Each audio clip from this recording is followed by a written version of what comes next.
presidente! ¡Urgente! ¡Urgente! ¡Genaro presidente! ¡Se siente! ¡Genaro presidente! Creo que hay que hablar de educación, pero la educación no puede estar desvinculada de otros temas tan importantes como es la pobreza. O sea, ¿cómo combatir la pobreza para que los estudiantes puedan ser más eficientes en la escuela, que es uno de los grandes problemas que tenemos?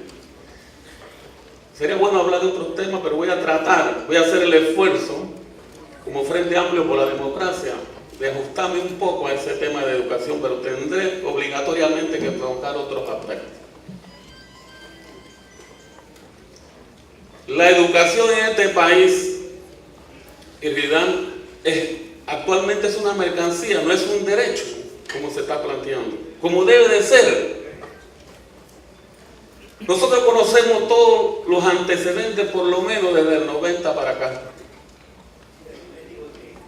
Y hemos visto las luchas que han realizado los educadores para mejorar diferentes aspectos en la educación y los diferentes gobiernos que han administrado el Estado. No han puesto atención en este tema, que es un tema fundamental, como es el tema de la educación.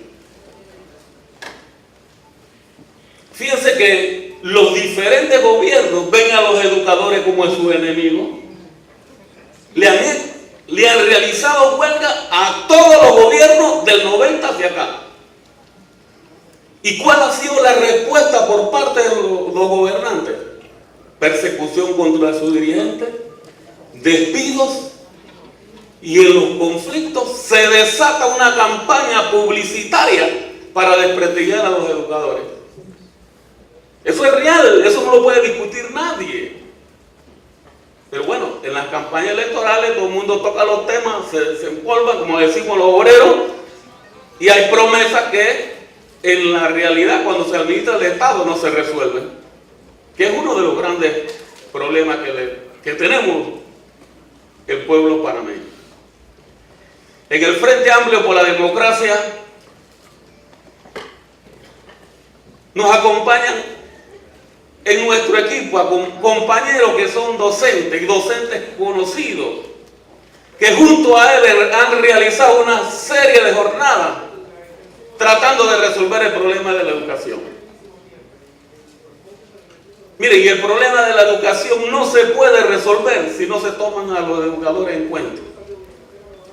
Obligatoriamente los gobiernos tienen que tomar en cuenta a los educadores para resolver el problema de la educación. Y nosotros conocemos algunos datos en el tema de la educación que voy a pasar a mencionar. Y por eso decía que va muy ligado. Nosotros tenemos 22% de desnutrición infantil. ¿Usted cree que ese 22% desnutrido cuando van a los colegios? Ustedes son educadores, ustedes saben cómo ese niño va a poder rendir lo necesario, ¿verdad?, en el colegio, si está mal alimentado. Entonces, estamos obligados a resolver ese problema de la pobreza en el pueblo panameño. Y aquí datos oficiales, bueno, aquí los datos, en realidad las estadísticas ocultan realidades, pero se habla del 30% de la pobreza. No se tiene un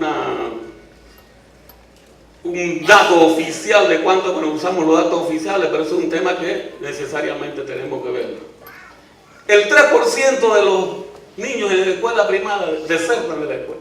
14% de la escuela media y promedio y 42% de las escuelas superiores desertan de los colegios.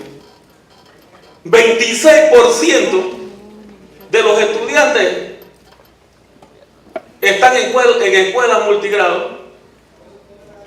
200 escuelas atienden a más de 20 ranchos. 200 escuelas ranchos atienden más de 26,000 estudiantes. Para que usted vea cuáles son el estado de pobreza, las condiciones en que esos estudiantes puedan rendir. 40% de las escuelas y 32% de los colegios, el agua o sea, no cuentan con agua potable. 87% de las escuelas públicas y 84% de los colegios no tienen biblioteca. Son datos oficiales de las estadísticas. Entonces, ¿cómo se piensa resolver el problema de la educación? Entonces, este es un tema que se tiene que ver con mucha seriedad para resolver estos problemas que tienen los educadores. Los educadores con salarios bajos, en realidad los salarios, y no es una cuestión de ofrecimiento de campaña, sino que los educadores tienen salarios muy bajos. Y se le exige a los educadores ahora estudios superiores cuando se preparan, pero no son recompensados económicamente. Entonces, si el educador se prepara, debe de ser recompensado económicamente, porque está engrandeciendo al país con su enseñanza a nuestros hijos. Y hay que verlo como una inversión. La educación es una inversión. Y es un proceso lento que necesitamos resolver. Entonces yo creo que esos temas son muy importantes, que tenemos que tener presentes para ir cómo vamos resolviendo el problema de la educación. Hay que tomar algunas medidas urgentes que se necesitan. Hay que combatir, hay que ir reduciendo las escuelas rancho, hay que irlas reduciendo. O sea, el objetivo debe ser, en el Frente Amplio por la Educación, eliminarlas todas. Tiene que eliminarse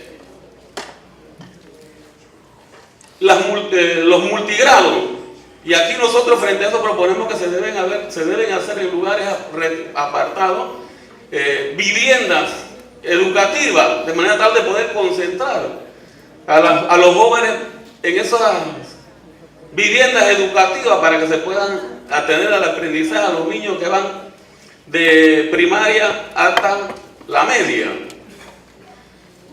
Eso lo proponemos. Además, la educación tiene que ser gratuita. La educación tiene que ser gratuita tal como lo establece la Constitución, pero aquí la educación la han convertido los gobernantes en un negocio, como la salud. Indirectamente la están privatizando y no nos damos cuenta. Ojo, y los organismos internacionales advirtieron que uno de los obstáculos más grandes para privatizar la educación eran las organizaciones de educadores y las estudiantiles, y por eso es que se comenzó una persecución contra las organizaciones de los educadores y contra la dirigencia estudiantil, porque su objetivo es privatizar la educación, y eso no se puede permitir, porque la educación tiene que ser el Estado quien tiene que prestar la educación, como dije, de calidad y gratuitamente hasta el nivel superior. Y eso es importante que nosotros vayamos tomando conciencia en este tema. Hay que fortalecer en este caso a las organizaciones de los educadores. ¿Por qué no permitirles que se constituyan en sindicatos? Yo sé que tienen derecho a las organizaciones, y los educadores no se deben de ver como un enemigo, como lo han visto todas las administraciones, que es uno de los grandes problemas que tenemos. Y debe ser una educación de calidad, lo cual significa darle beca también a en este caso a los educadores, para que se vayan superando, para que vayan perfeccionando nuestra educación. Queremos educación bilingüe también, pero no necesariamente tiene que ser inglés y matemática. ¿Por qué tiene que ser inglés y matemática? Claro, son fundamentales, pero se pueden aprender otros idiomas. ¿O es que queremos aprender matemática nada más para contar los bultos que cargamos? ¿Verdad? O el inglés para escuchar, para entender lo que el amo nos ordena. Y aquí se están eliminando materias fundamentales que tenemos que recuperar. ¿Verdad? Porque tiene que ser una educación integral. Tiene que ser una educación integral a la cual se merece el pueblo panameño, lo cual no se puede permitir que se elimine la filosofía, que se elimine la relación Panamá con los Estados Unidos.